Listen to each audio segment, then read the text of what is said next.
Hello student, आज के इस लेक्चर में हम लोग वेक्टर के प्रॉब्लम को डिस्कस करने जा रहे हैं। अभी तक हम लोगों ने अपने पिछले वाले लेक्चर में वेक्टर के थ्योरी को डिस्कस कर लिया है। हम लोगों ने वेक्टर के थ्योरी को 3 लेक्चर में डिस्कस किया है। तो जो भी न्यू स्टूडेंट होंगे उनके लिए मैं तीनों लेक्चर का लिंक डिस्क्रिप्शन में दे दूंगा।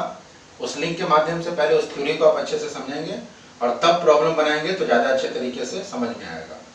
तो जो तीनों लेक्चर का सारांश है, जो भी सारांश हमारा निकला तीनों लेक्चर का, उस सारांश में जो भी प्रॉब्लम बनाने में जो यूज होने वाला पॉइंट, वो सारा पॉइंट को मैं आपको नोट करा दे रहा हूँ और इन्हीं सारे पॉइंट पर आपका प्रॉब्लम बनेगा। तो पहला पॉइंट आपका है कि यदि vector R is equal to X I plus Y J plus Z K है तो मॉड आर बराबर क्या होता है? मॉड आर बराबर होता है root under X square plus Y square plus Z square होता है। मॉड आर जहां क्या है तो मॉड आर जो है वो वेक्टर आर का परिमाण है।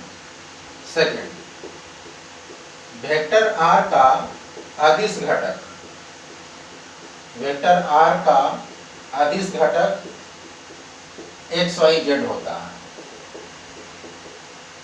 ये जो वेक्टर आर बराबर x I plus Y J plus Z K है, तो इसमें जो एक्स वाई जेड है मतलब आई का गुणांक, जे का गुणांक और के का गुणांक, ये हमारा क्या कहलाता है? वेक्टर आर का अदिश घटक कहलाता है। थर्ड पॉइंट, वेक्टर आर का सदिश घटक ये होता है एक्स आई वाई जे जेड के। तो इस एक्स वाई जेड में यहाँ पर आई अगर हम लोग मल्टीप्लाई कर देंगे एक्स आई, इसमें जे से मल्टीप्लाई कर देंगे वाई जे, इसमें के से मल्टीप्लाई कर देंगे जेड के, तो ये एक्स आई वाई जे और जेड के ये जो है वेक्टर आर का सदिश घटक होता है। आपका सवाल में वेक्टर आर दे देगा और बोलेगा कि मॉड आर निकालिए, परिमाण निकालिए, तो डायरेक्ट ये फॉर्मूला लगा देंगे। वेक्टर आर दे देगा और बोलेगा कि आर का अदिश घटक निकालिए, तो जो एक्स वाई जेड होगा वो अदिश घटक हो जाएगा। आर का सदिश घटक निकालिए तो एक्स आई वाई जे और जेड के जो है वो सदिश घटक हो जाएगा। फोर्थ पॉइंट, वेक्टर आर का दिक् अनुपात, डायरेक्शन रेशियो, डायरेक्शन रेशियो ये भी एक्स वाई जेड होता है, एक्स वाई जेड होता है। तो जो एक्स वाई जेड होता है वो एक्स वाई जेड को हम लोग अदिश घटक भी बोलते हैं और एक्स वाई जेड को हम लोग दिक् अनुपात, डायरेक्शन रेशियो भी बोलते हैं। डायरेक्शन रेशियो के बारे में हम लोग डिटेल में 3 डायमेंशन ज्योमेट्री टॉपिक जब पढ़ेंगे आगे, उसमें हम लोग इसके बारे में डिटेल में डिस्कस करेंगे। अभी फिलहाल यहाँ पर डायरेक्शन रेशियो का ज़्यादा यूज नहीं है, तो सिर्फ सवाल बनाने में एक आध क्वेश्चन में पूछ देता है कि आर का दिक् अनुपात क्या है, तो एक्स वाई जेड है, यही हमारा आंसर हो जाएगा। 5 नंबर, आर की दिक् कोज्यायन, दिक् कोज्यायन ये क्या होता है? तो X Y root under X square plus Y square plus Z square, Y by root under X square plus Y square plus Z square, Z by root under X square plus Y square plus Z square होता है। तो vector R का direction cosine पूछेगा दिक् कोज्या, तो direct ये formula लगा देना है, इसको नोट करिए। यही सब बेसिक कॉन्सेप्ट है जिस पर सवाल बनेगा और ये सारा कॉन्सेप्ट का डेरिवेशन हम लोगों ने अपनी थ्योरी में डिस्कस कर लिया।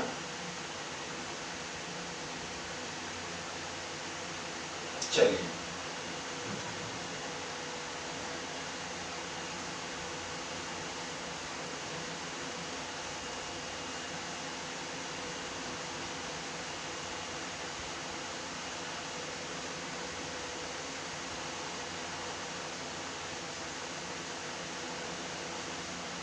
सिक्स नंबर जो हमारा पॉइंट है वो है यदि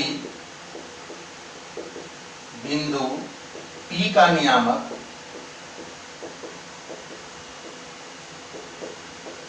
एक्स वाई जेड है तो बिंदु P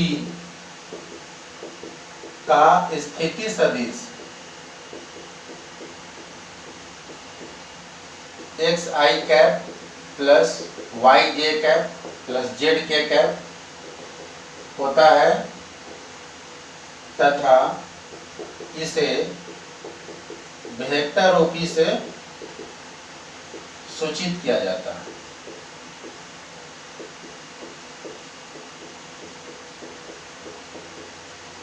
किसी भी बिंदु का जो स्थिति सदिश होता है उसके स्थिति सदिश को वेक्टर ओपी से सूचित किया जाता है। कभी कभी सवाल में वेक्टर ओपी बराबर दे देगा, तो आपको यह समझ जाना है कि वेक्टर ओपी अगर दिया हुआ है तो वो बिंदु P का स्थिति सदिश है। तो नियामक ज्यामिति में किसी बिंदु का नियामक होता है और सदिश में वेक्टर में किसी बिंदु का स्थिति सदिश होता है, तो वेक्टर ओपी से उसको सूचित किया जाता है। यदि बिंदुओं A तथा B का स्थिति सदिश क्रमशः वेक्टर A तथा वेक्टर B है, तो मान लेते हैं कि दो बिंदु है A और B, तो बिंदु A का स्थिति सदिश वेक्टर A है और बिंदु B का स्थिति सदिश वेक्टर B है। तो यहाँ से वेक्टर ए बी बराबर, अगर दो बिंदु का स्थिति सदिश दिया हुआ है वेक्टर ए का वेक्टर ए और बी का वेक्टर बी, तो वेक्टर ए बी बराबर होता है position vector of B minus position vector of A. तो vector A B, position vector को शॉर्ट में पी भी लिखते हैं, तो पोजीशन वेक्टर ऑफ बी कितना हो जाएगा, vector B minus vector A. तो दो बिंदु का अगर स्थिति सदिश दिया हुआ है तो वहां से एक सदिश हम लोग निकाल सकते हैं। यदि वेक्टर r बराबर xi plus yj plus zk है, तो वेक्टर r की दिशा में इकाई सदिश को r कैप से सूचित किया जाता है।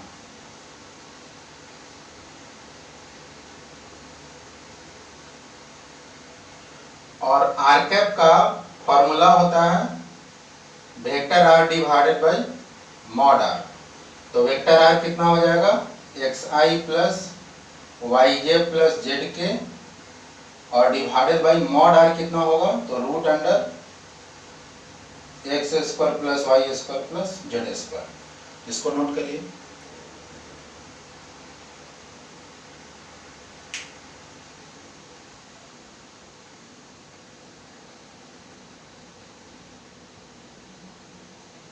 चलिए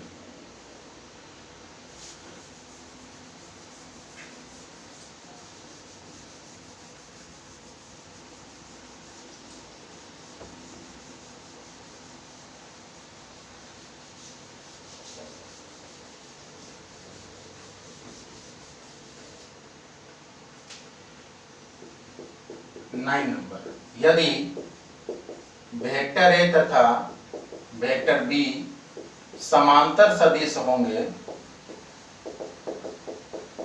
तो वेक्टर ए बराबर लेम्डा इंटू वेक्टर बी होता है, जहां लेम्डा एक अदिश राशि है। मतलब अगर दो वेक्टर है वेक्टर ए और वेक्टर बी, तो दोनों वेक्टर ए और वेक्टर बी समांतर तभी होगा जब वेक्टर ए बराबर लेम्डा इंटू वेक्टर बी के बराबर होगा। मतलब एक सदिश दूसरे सदिश का अदिश गुणन होगा। जहां लेम्डा एक अदिश राशि है तो यह धनात्मक भी हो सकता है और ऋणात्मक भी हो सकता है। तो अगर आपसे सवाल पूछेगा कि दो सदिश दे देगा और पूछेगा कि साबित करिए कि ये दोनों समांतर हैं, तो आपको क्या दिखा देना है, तो वेक्टर ए बराबर लेम्डा इंटू एक अदिश राशि इंटू वेक्टर बी। यदि बिंदुओं A तथा B का स्थिति सदिश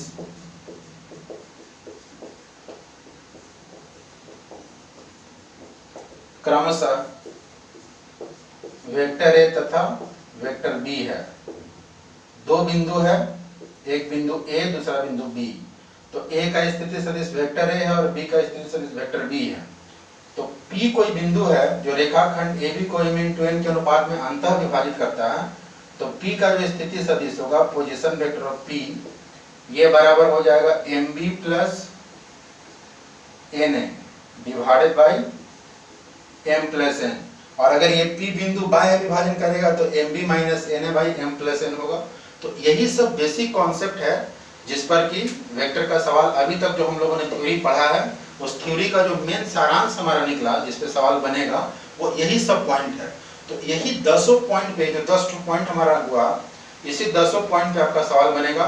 तो आइए आप जरा देखते हैं हम लोग कि इस पर क्वेश्चन कैसे बनेगा। इसको पहले नोट कर लीजिए।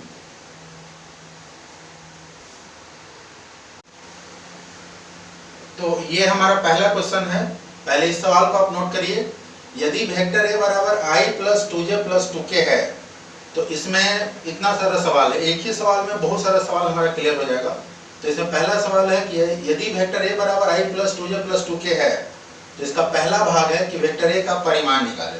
दूसरा, वेक्टर a का दिक् अनुपात निकाले, डायरेक्शन रेशियो। तीसरा, वेक्टर a की दिक् कोज्याएं निकाले। चौथा, वेक्टर a का तीनों अक्षों से बनाया गया कोण निकाले। पांचवा, वेक्टर a का सदिश एवं अदिश घटक निकाले। छठा है वेक्टर a का अनुदिश मात्रक सदिश, वेक्टर a के अनुदिश मात्रक सदिश निकाले। मात्रक सदिश मतलब होता है इकाई सदिश। वेक्टर a के अनुदिश इकाई सदिश निकाले। इसके बाद वेक्टर a के अनुदिश एक ऐसा सदिश निकाले जिसका परिमाण 5 हो। तो ये एक ही सवाल में इतना सारा सवाल का हमारा डिस्कशन हो जाएगा। तो आइए जरा देखते हैं कैसे बनेगा। तो इसका जो पहला सवाल है a, वो क्या है, वेक्टर a का परिमाण निकाले। तो वेक्टर a का परिमाण मतलब क्या होता है, मॉड a। तो मॉड a बराबर हो जाता है root under X square plus Y square plus Z square. तो 1 का स्क्वायर प्लस 2 का स्क्वायर प्लस 2 का स्क्वायर। तो मॉड a बराबर कितना आएगा, 4 प्लस 4 8 प्लस 1 9, रूट 9 का वैल्यू 3। तो मॉड a बराबर 3 हो गया, डायरेक्ट 3 आंसर हो जाएगा। सेकंड इसका है वेक्टर a का दिक् अनुपात निकाले। तो आप याद करिए, अगर a बराबर xi plus yj plus zk है तो इसका दिक् अनुपात डायरेक्शन रेशियो कौन होता है, x y z। तो उस हिसाब से वेक्टर a का dr ये क्या हो जाएगा, x y z होता है। तो यहाँ x y z का काम कौन कर रहा है, तो 1 2 2 होगा। चलिए c, वेक्टर a का दिक् कोज्या।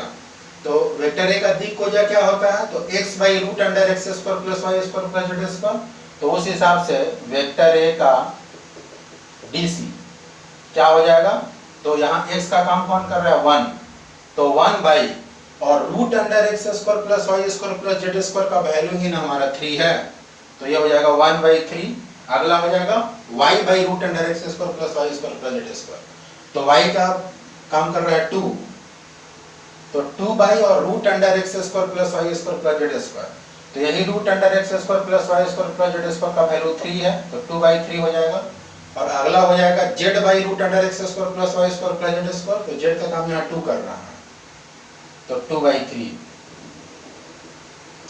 तो वेक्टर a का dc जो है वो 1/3 2/3 और 2/3 होगा।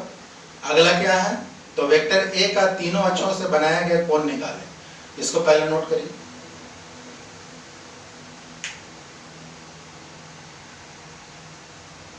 चलिए,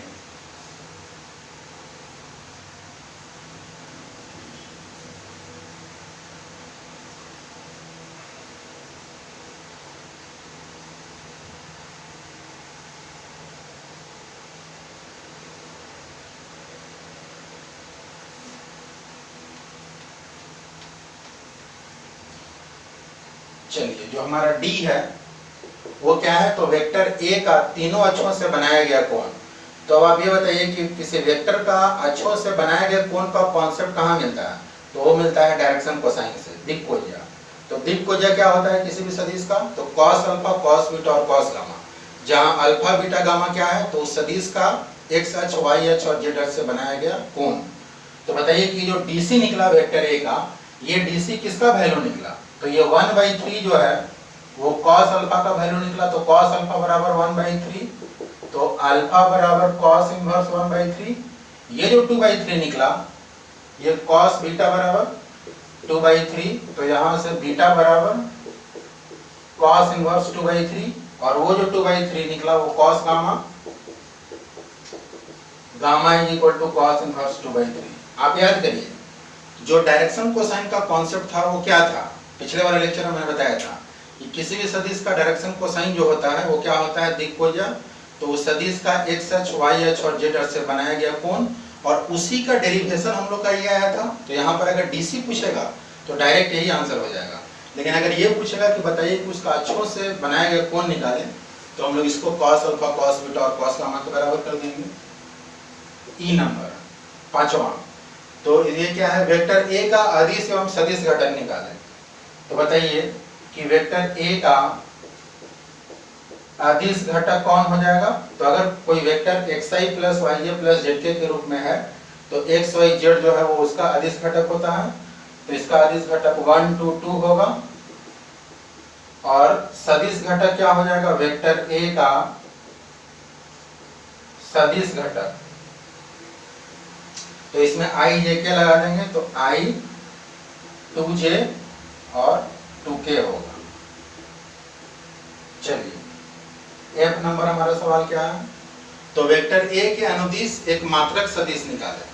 तो वेक्टर ए के अनुदिश मात्रक सदिश को हम लोग a कैप से सूचित करते हैं, और a कैप बराबर क्या होता है, तो वेक्टर a बाई मॉड ए। तो वेक्टर a हमारा कितना था, i plus 2j plus 2k, और मॉड ए का वैल्यू देखिए, मॉड ए का वैल्यू कितना निकला है 3, यही हमारा आंसर हो जाएगा। इसको नोट करिए पहले।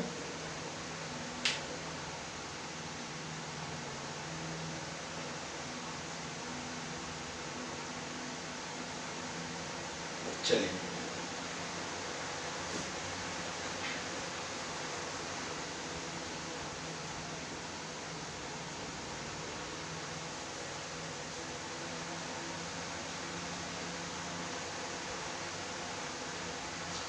चलिए तो वेक्टर एफ का वैल्यू निकल गया। अब जी क्या है,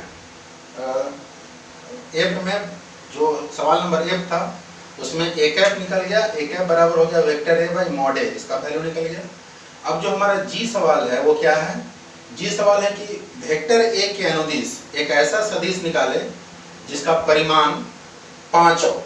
तो अब आप ये बताइए कि जो ए कैप निकला है, A cap i plus 2j प्लस 2k/3, ये क्या निकला, तो यह एक ऐसा सदिश है जिसका परिमाण 1 है और इसकी दिशा वेक्टर ए के अनुदिश है।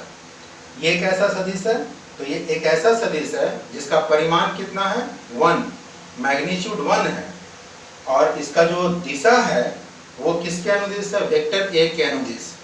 तो अगर इसमें हम लोग 2 से मल्टीप्लाई कर देंगे तो ये जो नया वेक्टर बनेगा उस नए वेक्टर का परिमाण 2 हो जाएगा, क्योंकि इसका परिमाण 1 है, और अगर 2 से हम लोग मल्टीप्लाई कर दिए तो जो नया वेक्टर बनेगा उसका परिमाण 2 हो जाएगा, लेकिन उसका दिशा किसके अनुदिश होगा। तो 2 एक पॉजिटिव क्वांटिटी है, तो पॉजिटिव क्वांटिटी है तो उसका दिशा वेक्टर ए के अनुदिश ही होगा। अगर इसमें हम लोग 3 से मल्टीप्लाई कर देंगे तो जो नया वेक्टर हमारा बनेगा उसका परिमाण 3 हो जाएगा और उसका दिशा ए के अनुदिश होगा। तो हम लोगों से क्या सवाल पूछ रहा है, हम लोगों से पूछ रहे हैं कि आप एक ऐसा सदिश निकालिए जिसका परिमाण 5 है और दिशा जो है वो ए के अनुदिश है। इसका मतलब कि ए कैप में अगर हम लोग 5 से गुना कर देंगे, 5 ए कैप, तो यह एक ऐसा सदिश बनेगा जिसका परिमाण 5 हो जाएगा और जिसका दिशा जो है वो ए के अनुदिश होगा। तो यही ना ए कैप निकला था, इसमें 5 से गुना कर दीजिए, तो 5 × i प्लस 2j प्लस 2k/3। इसका मतलब कि ये जो सदिश निकला, इस सदिश का परिमाण जो है वो कितना आएगा 5, और इसका दिशा जो है वो किसके अनुदिश होगा, ए के अनुदिश। अब आप इसको वेरीफाई कर लीजिए कि सही में इसका परिमाण 5 आता है कि नहीं। तो 5a वेक्टर का मॉड बराबर हो जाएगा √अंडर, बताइए इसके लिए x का काम कौन कर रहा है, तो i का गुणांक, तो i का गुणांक कितना है 5, और ये बटा 3 भी तो है, तो x² मतलब 5/3 का स्क्वायर प्लस j का गुणांक कितना है 2 नहीं है, 2 में 5 से मल्टीप्लाई होगा तो ये हो जाएगा 10, और बाई 3, ये बाई 3 भी रहेगा स्क्वायर। इसके लिए जेड का काम कौन करेगा, तो 2 में 5 से मल्टीप्लाई कर देंगे, 10/3 का स्क्वायर रूट अंडर ये हो जाएगा 25/9 प्लस 100/9 प्लस 100/9। तो इसको जब जोड़िएगा तो 100 और 100 200, 225/9, 225/9 रूट अंडर। तो 225 जो है वो किसका वैल्यू होता है, 15 का, तो 15/√9, √9 का वैल्यू 3, तो ये हो जाएगा 5। देखिए इसका जो परिमाण आ गया वो कितना आ गया, 5 आ गया, और इसका जो दिशा है वो 1 याम दिशा होगा। इसको नोट करिए।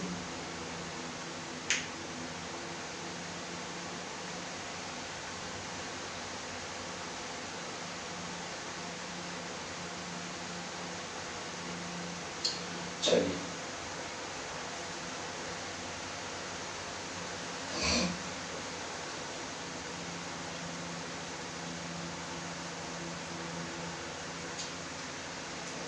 अब जो हम लोग नेक्स्ट प्रॉब्लम डिस्कस करने जा रहे हैं वो है यदि वेक्टर ए बराबर xi plus 2j plus zk तथा वेक्टर b बराबर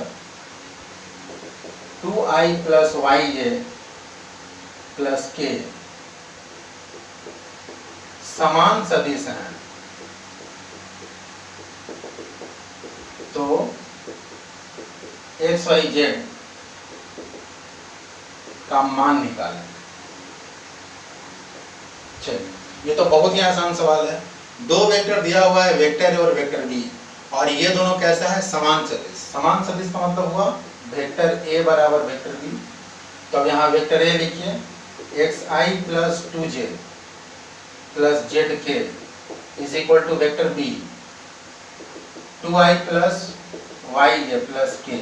अब ये दोनों बराबर है, तो बराबर है तो इसका मतलब कि i का गुणांक इधर से और i का गुणांक इधर से बराबर होगा। तो i के गुणांक को यहाँ से और यहाँ से बराबर करिएगा तो x बराबर 2 आ जाएगा। तो और j का गुणांक भी बराबर करना होगा, तो j का गुणांक यहाँ 2 है और j का गुणांक यहाँ y है, तो y बराबर 2 हो जाएगा।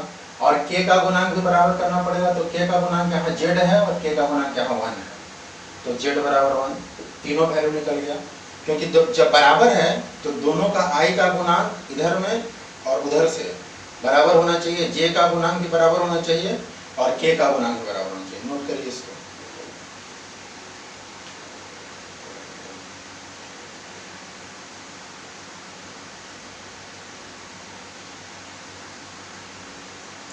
चलिए अब जो हमारा नेक्स्ट प्रॉब्लम है वो जरा देख लेते हैं।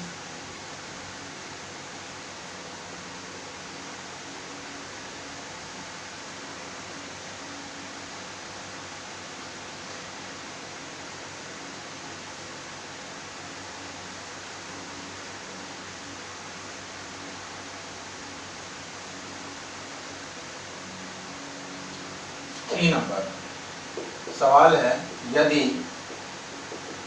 बिंदु P तथा Q का नियामक क्रमशः 2, 3, -1 तथा 3, -4, 2 है, तो PQ सदिश वेक्टर PQ की दिक को क्या है, DC, शॉर्ट में इसको DC लिख देते हैं, DC निकाल। देखिए ये सवाल कैसे बनेगा। तो यहाँ पर दो बिंदु है P और Q, तो P का नियामक दिया हुआ है, P का नियामक कितना दिया हुआ है 2, 3, -1 और Q का नियामक है 3, -4, 2। अब आप ये बताइए कि अगर P का नियामक 2, 3, -1 है तो P का स्थिति सदिश क्या होगा, position vector of P, P का स्थिति सदिश। तो ये हो जाएगा 2i प्लस 3j माइनस के, 2i प्लस 3j माइनस के, और Q बिंदु का नियामक अगर 3, -4, 2 है तो पोजीशन वेक्टर ऑफ Q क्या होगा, Q का पोजीशन वेक्टर स्थिति सदिश, ये हो जाएगा 3i - 4j प्लस 2k मतलब अगर किसी बिंदु का नियामक दिया हुआ है तो इनडायरेक्टली वो उस बिंदु का स्थिति सदिश दे दिया, और अगर स्थिति सदिश दिया हुआ है तो इनडायरेक्टली वो उसका नियामक दे दिया। तो अब आप ये बताइए कि हम लोगों से क्या पूछ रहा है कि वेक्टर PQ का DC निकाले। तो वेक्टर PQ का DC निकालने के लिए पहले वेक्टर PQ निकालना होगा। तो वेक्टर PQ का होता है formula position vector of Q minus position vector of P। तो PQ वेक्टर बराबर पोजीशन वेक्टर ऑफ Q कितना है 3i minus 4j plus 2k minus position vector of P कितना होगा 2i plus 3j minus k। तो vector PQ बराबर, अब आप ये बताइए कि इसको जब सॉल्व करिएगा तो 3i और minus 2i vector i minus 4j और ये minus 3j minus 7j 2k और ये माइनस के और माइनस प्लस के, तो 2k प्लस के ये हो जाएगा 3k।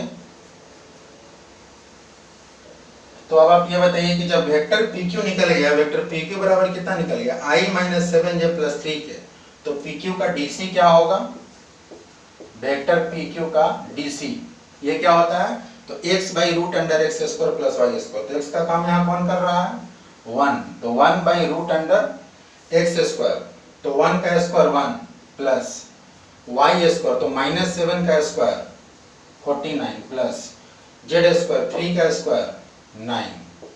अगला क्या होता है y बाई, तो y का काम कौन कर रहा है माइनस 7, तो माइनस 7 बाई रूट अंडर यही हो जाएगा X square plus Y square plus Z square, तो 1 प्लस 49 प्लस 9। और अगला हो जाएगा जेड बाई, तो 3 by root under 1 plus 49 plus 9। इसका मतलब कि वेक्टर PQ का DC जब आप इसको सॉल्व करिएगा तो ये आ जाएगा 1 डिवाइडेड बाई 49 प्लस 1 50 और प्लस 9 तो रूट 59 माइनस 7 बाई रूट 59 और 3 बाई रूट 59 और यही हमारा आंसर हो जाएगा। इसको नोट करिए।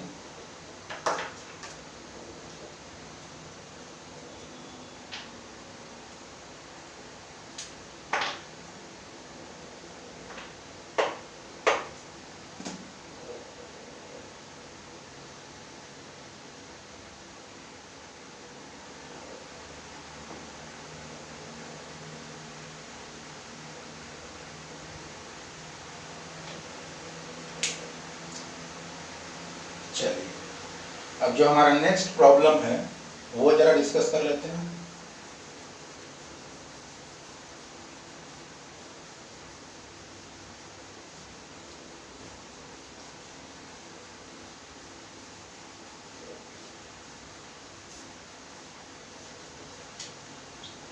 क्वेश्चन नंबर 4,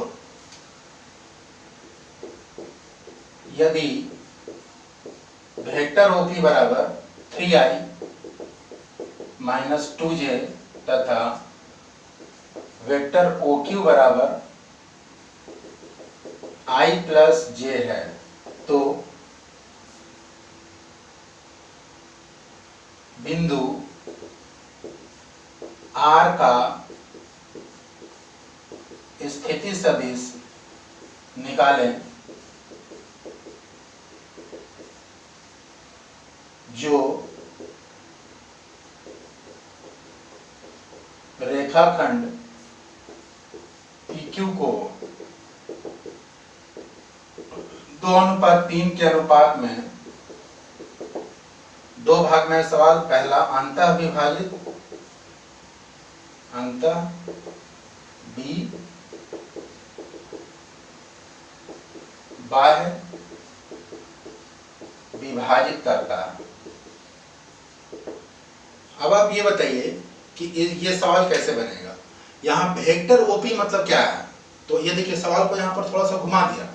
P बिंदु का स्थिति सदिश न लिख के वो लिख दिया कि वेक्टर OP बराबर 3i माइनस 2j है। अब आप ये बताइए कि वेक्टर OP मतलब क्या होता है, तो वेक्टर OP मतलब होता है बिंदु P का स्थिति सदिश। तो ये इनडायरेक्टली ये क्या दिया हुआ है, ये P का स्थिति सदिश दिया हुआ है। तो दो ठो यहाँ पर बिंदु है P और Q, तो P का स्थिति सदिश कितना है 3i माइनस 2j और Q का स्थिति सदिश है I प्लस जे। यही आपको समझना है कि आपका जो आप जो थ्योरी पढ़े हैं उस थ्योरी को तो कोई बदल नहीं सकता है, सवाल पूछने का तरीका बदल देगा। थ्योरी तो जो आपका है वो फिक्स है, उसको कोई नहीं बदल सकता। तो सवाल में क्या करेगा, वो सवाल पूछने का तरीका बदल देगा। आप पढ़ के गए हैं बिंदु P का स्थिति सदिश, वो दे देगा वेक्टर OP। अब यहाँ स्टूडेंट फंस जाएगा, तो उसको ये समझना चाहिए कि वेक्टर OP जो है वो P का स्थिति सदिश है। तो P और Q इस रेखाखंड के बीच में एक बिंदु है R, जो इसको 2:3 के अनुपात में अंतर विभाजित करता है। तो पहले हम लोग अंतर विभाजन का फॉर्मूला लगाते हैं, तो ये 2 हो जाएगा, ये 3 हो जाएगा। तो R का जो स्थिति सदिश है, R का स्थिति सदिश अंतर विभाजन के केस में फॉर्मूला क्या हो जाएगा, ये हो जाएगा 2 इंटू m इंटू b होता है, तो 2 into I plus J plus n into, तो 3 into 3i minus 2j, 3 into 3i minus 2j और डिवाइडेड बाई ये क्या हो जाएगा 2:3। 2:1 है सवाल में, इसको थोड़ा सा सुधार लीजिएगा आप लोग। यहाँ पर 2:1 है, 2:1, तो ये भी 2:1 हो जाएगा। तो 2 into I plus J plus 1 into, यहाँ 1 हो जाएगा, 1 into 3i minus 2j divided by m plus n, तो 2 प्लस 1। तो R का स्थिति सदिश क्या होगा, तो यहाँ से देखिए 2i और प्लस 3i, तो 5i और ये 2j और माइनस 2j, तो 2j माइनस 2j कैंसिल हो जाएगा, तो 5i बाई 2 प्लस 1 3। तो ये 5i बाई 3 जो है वो R का स्थिति सदिश हो जाएगा। और सेकंड में बोल रहा है कि अगर R जो है वो बाह्य विभाजित करेगा तो क्या होगा, तो बाह्य विभाजन वाला फॉर्मूला लगा देंगे। बाह्य विभाजन वाला फॉर्मूला में क्या होगा, ये सब तो यही रहेगा, केवल यहाँ प्लस की जगह पर माइनस हो जाएगा।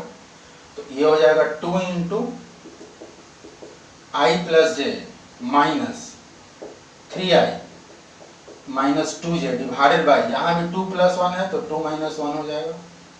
तो बराबर यहाँ से 2i और माइनस 3i, तो माइनस i और 2j और माइनस माइनस प्लस 2j, तो 4j और डिवाइडेड बाई 2 माइनस 1 1 होता है, तो माइनस i प्लस 4j हो जाएगा। डायरेक्ट फॉर्मूला बेस्ड सवाल है ये सब, इसको नोट करिए।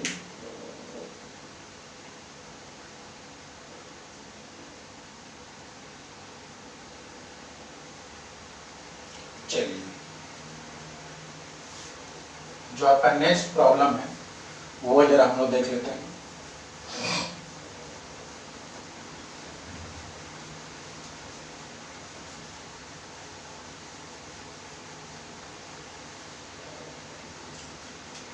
नंबर सवाल बोल रहा है कि प्रूव दैट सदिश 3i minus j minus 2k तथा 9i minus 3j minus 6k संरेख है। देखिए यहाँ पर दो सदिश के संरेख का कॉन्सेप्ट आ गया। तो पहले एक सदिश को वेक्टर a मानते हैं, माना वेक्टर a बराबर 3i minus j minus 2k। दूसरे सदिश को वेक्टर b मानते हैं, तो vector b is equal to 9i minus 3j minus 6k। अब आप ये बताइए कि दो सदिश जो है वो संरेख कब होता है, तो जब एक सदिश दूसरे सदिश का अदिश गुणन होता है। अगर हम लोग ये साबित कर दें कि एक सदिश दूसरे सदिश का अदिश गुणन है, तो ये प्रूव हो जाएगा कि दोनों सदिश जो है वो संरेख है। तो आप ये सोचिए कि वेक्टर b बराबर हम लोग को क्या दिखाना है, वेक्टर b बराबर something multiplied by vector a। Vector b बराबर कोई भी number multiplied by vector a, चाहे वो प्लस वाला नंबर हो या माइनस वाला नंबर हो, क्योंकि a बराबर लेमडा b में लेमडा का वैल्यू प्लस भी हो सकता है माइनस भी हो सकता है। तो अब आप ये सोचिए कि इसमें कितना कॉमन लिया जा सकता है। तो देखिए इसमें से 3 कॉमन हम ले सकते हैं। तो 3 अगर आप कॉमन लीजिएगा तो ये हो जाएगा 3i माइनस j और माइनस 2k। तो वेक्टर b बराबर 3 इंटू, और देखिए 3i minus j minus 2k, यहाँ देखिए 3i minus j minus 2k, तो 3i minus j minus 2k की जगह पर वेक्टर a लिख सकते हैं। तो 3 इंटू वेक्टर a। अब क्या आ गया, तो एक सदिश दूसरे सदिश का अदिश गुणन, वेक्टर b बराबर 3 इंटू वेक्टर a। अब यहाँ 3 की जगह पर 5 भी हो सकता है, -1 भी हो सकता है, -2 भी हो सकता है, कुछ भी हो सकता है। तो अतः सदिश बी तथा ए क्या हो गया, समरेख सदिश। तो जब भी दो सदिश को अगर हम लोग को संरेख सदिश दिखाना होगा तो हम लोग एक सदिश दूसरे का अदिश गुणन दिखा देंगे। इसको नोट करिए।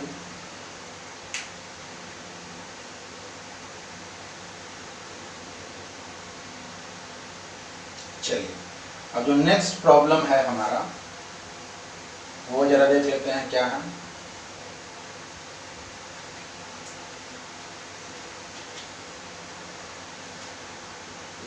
सिक्स नंबर, प्रूव दैट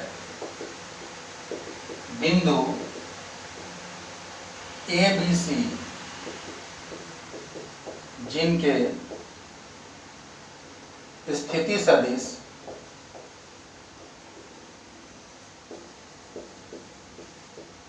क्रमशः 2i - j plus k i - 3j - 5k 3i - 4j 3i - 4j - 4k हैं एक समकोण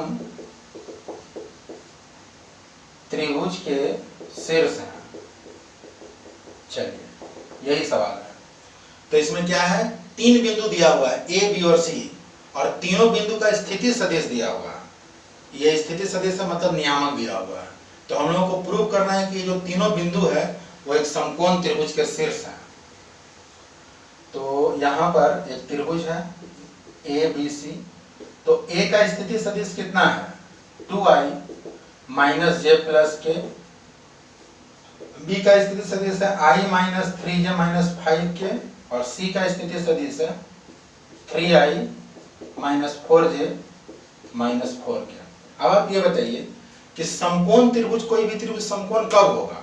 तो अगर समकोण त्रिभुज होगा तो वहां पाइथागोरस प्रमेय लगेगा। पाइथागोरस प्रमेय क्या है, तो किसी दो भुजाओं के वर्गों का योग अगर तीसरे भुजा के वर्ग के बराबर हो जाए तो वो समकोण त्रिभुज हो जाएगा। तो इसके लिए जरूरी है कि हम लोग का AB का लंबाई चाहिए, BC का लंबाई चाहिए और AC का लंबाई चाहिए। अब आप ये बताइए कि AB का लंबाई कैसे निकलेगा। तो AB का लेंथ निकालने के लिए सबसे पहले हम लोग वेक्टर AB निकालते हैं, वेक्टर AB। तो वेक्टर AB मतलब क्या होता है, position vector of B minus position vector of A। अब आप ये बताइए कि पोजीशन वेक्टर ऑफ B लिखिए यहाँ, तो i - 3j - 5k minus position vector of A तो 2i - j प्लस k। इसको सॉल्व करिए तो AB वेक्टर यहां से आइए i - 2i - 3j और माइनस और माइनस प्लस j तो -2j -5k और -k तो -6k। अब इससे क्या फायदा हुआ, तो वेक्टर AB का वैल्यू तो ये निकला, वेक्टर AB इतना आ गया। अब वेक्टर AB का अगर हम लोग मॉड निकाल देंगे तो वो लेंथ AB निकल जाएगा। तो AB का लेंथ बराबर क्या होगा, तो वेक्टर AB का मैग्नीट्यूड मॉड। तो AB का लेंथ बराबर √, इस वेक्टर का मॉड निकालिए तो i का गुणांक -1 है, -1 का स्क्वायर +1 प्लस -2 का स्क्वायर 4 प्लस -6 का स्क्वायर 36। तो AB का लेंथ कितना निकला, √41।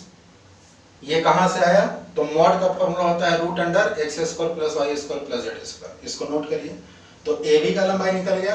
अब इसी तरह से BC का लंबाई निकाल लेंगे। तो BC का लंबाई निकालने के लिए पहले BC वेक्टर निकालना होगा, फिर उसका मॉड, फिर AC का लंबाई निकालेंगे तो AC वेक्टर फिर मॉड। और किसी दो के वर्गों का योग अगर तीसरे के बराबर हो जाएगा तो वो समकोण त्रिभुज है। इसको नोट करिए।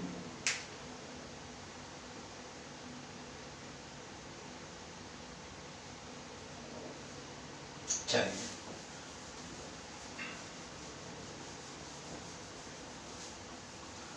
तो यहां से हमारा AB का लेंथ निकल गया।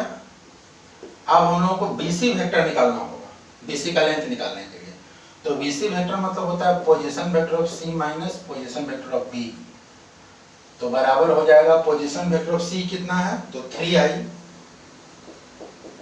-4j -4k और minus position vector of B. तो यहां से देखिए I - 3j - 5 क्या है, I - 3j - 5 क्या है। तो यहां से BC वेक्टर इक्वल टू बताइए 3i और -i, तो यह हो जाएगा 2i -4j और +3j, माइनस और माइनस +3j, तो -j -4k और माइनस और माइनस +5k, तो 5 - 4 +k। तो अब ये बताइए कि BC बराबर क्या होगा, तो BC बराबर हो जाएगा BC का मॉड √2 का स्क्वायर 4 + 1 + 1, ये हो जाएगा √6। तो AB का लंबाई निकल गया, BC का लंबाई निकल गया। अब हम लोग को चाहिए AC का लंबाई।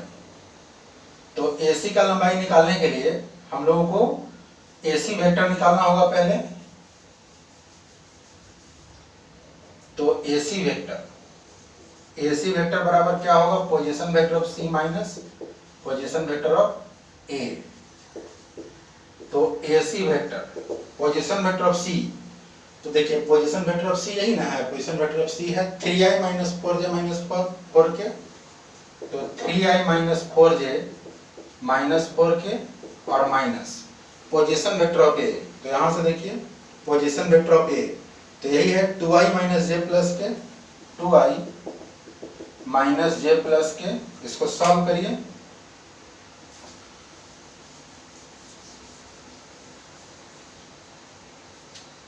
AC तो 3i - 2i i -4j और माइनस +j, तो -4j और +j -3j -4k और -k -5k। तो AC का लेंथ बराबर हो जाएगा AC वेक्टर का मॉड, तो √i का गुणांक 1, 1 का स्क्वायर 1 प्लस -3 का स्क्वायर 9 प्लस -5 का स्क्वायर 25। तो ये कितना आएगा, तो 25 और 9 34 और 1 35, तो √35। अब आप ये बताइए कि आपके पास AC का लंबाई है, AB का लंबाई और BC का लंबाई है, तो किसी दो के वर्गों का योग क्या तीसरे के बराबर है, तो है BC का स्क्वायर प्लस AC का स्क्वायर। यहाँ BC का स्क्वायर प्लस AC का स्क्वायर निकालिए, तो BC का स्क्वायर कितना है, √6 का स्क्वायर 6 प्लस AC का स्क्वायर √35 का स्क्वायर 35। तो बताइए कि 35 + 6 ये हो जाएगा 41, और 41 जो है वो किसका स्क्वायर आ गया, AB का स्क्वायर। तो क्या आ गया यहाँ आ गया BC का स्क्वायर प्लस AC का स्क्वायर बराबर AB का स्क्वायर। तो अतः त्रिभुज ABC एक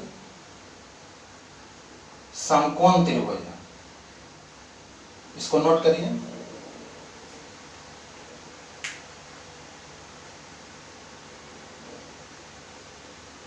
तो अभी तक जो भी थ्योरी हम लोगों ने पढ़ा, उस थ्योरी का एप्लीकेशन भी हम लोगों का क्लियर हो गया। उस थ्योरी से रिलेटेड जो भी प्रॉब्लम था वो सारा प्रॉब्लम हम लोगों ने डिस्कस कर लिया।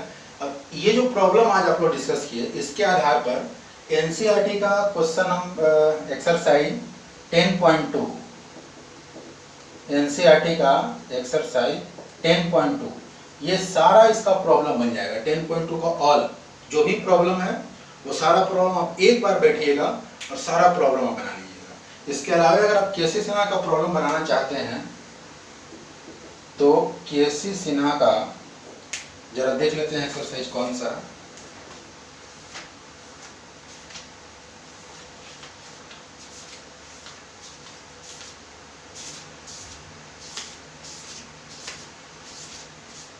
केसी सिन्हा का एक्सरसाइज है 25.2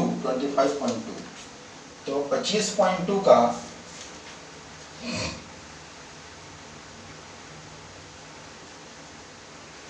यहाँ पर 25.2 में क्वेश्चन नंबर 1 to 9 नहीं बनाइएगा, आप बनाइएगा 10 to 1 to 9 जो है वो दूसरे थ्योरी पर आधारित है। तो इसमें 10 से लेकर के बनेगा 10 to 23, तो 10 से लेकर के 23 तक बनेगा, ठीक है। 1 to 9 फिर अगले टाइप का है, उसको हम लोग बाद में देखेंगे। पहले इतना बनाइए और इसमें जो डाउट होगा वो डाउट आप लोग पूछिएगा और नेक्स्ट लेक्चर में मैं उस डाउट को क्लियर कर दूंगा। बहुत बहुत धन्यवाद।